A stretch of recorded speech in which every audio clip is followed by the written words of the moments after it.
I'm here with Justin Corbin, a avid entrepreneur, social entrepreneur, and innovative human being himself. I'm just going to ask him a couple questions, specifically about his gap year and how that impacted him on things going forward. So first off, Justin, thank you for taking some time out of your busy schedule to stop by and answer some questions for me. Anything for you, Maxwell. Thank you. About your gap year specifically, why do you think the gap year is the best move for you out of high school? Well, first of all, good question. I've taken two gap years. The one out of high school was simply a maturity thing. My parents had the insight that I didn't have, that if I'd gone to college right out of high school, I probably wouldn't have done too well. I wouldn't have done well at all. Mhm. And they knew that. I didn't. And it also changed what I was going to do as well. Um, Here at Grove, I'm a marketing major, and I would have been a political science major coming straight out of high school. And that's not the course that I really should have taken. I've got to do a lot of political things just without having a degree in political science, and I think that's a testament to just what just an entrepreneurial vision leads to. So I would say that the gap year out of high school was just a maturity factor, and I came in, graduated in 17 from high school, and then a year later went to college. But then my gap year this past year, so your junior year, I'm currently in my junior year now, um, was entirely related to COVID. And everybody knows that threw a bunch of things off. But for me, I've been self funding my way through college. And I kind of had to assess whether or not it was worth it to pay for a college experience who nobody at the time, and I think it's fair to say not even the college itself knew what it would look like. So I decided to take a year off, and I didn't have a plan. I didn't. I have a small consulting company that I'd stepped back from at the time, got it to step back into a little bit more. But then in that gap year, this past year, I got to stumble upon some amazing experiences. So I think that the high school to college pipeline is a very good thing, but I would say that it has to be at the right time for the individual student.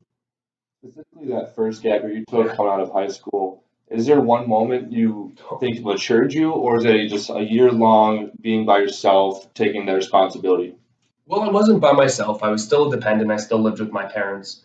But I think it was a bunch of opportunities that I was presented with. My side hustle was a small consulting company that was just getting started up back at the end of 2017. But at the time, my main hustle was working at a Dunkin' Donuts and a Baskin Robbins as the manager. So I got to learn valuable leadership skills. I was corrected many times on things I was doing wrong. I had many affirmations on things I was doing right, and I think that just understanding that retail space, that corporate America, just on the low end of it, just as a shift manager at 18, 19, I was kind of forced to mature. I had to compete with people who were grown adults looking for the position that I was in, and it made me step up my game and kind of focus. And my business partner at Jumpstart Strategies, which is the consulting company, his father was is an instrumental mentor just in my life, and just I got to in a sense shadow him for just the beginning of our time at the consulting company, and just pick up on an energy executive's way of handling business. So I was very fortunate there as well. But like I said, I was dependent, so I was very blessed that my parents empowered me to do this. Yeah. I wasn't luckily charged rent for that time. I got to stay home, save money to go to school, and then on top of that, I got to have my own side hustle that would make me money to go to school.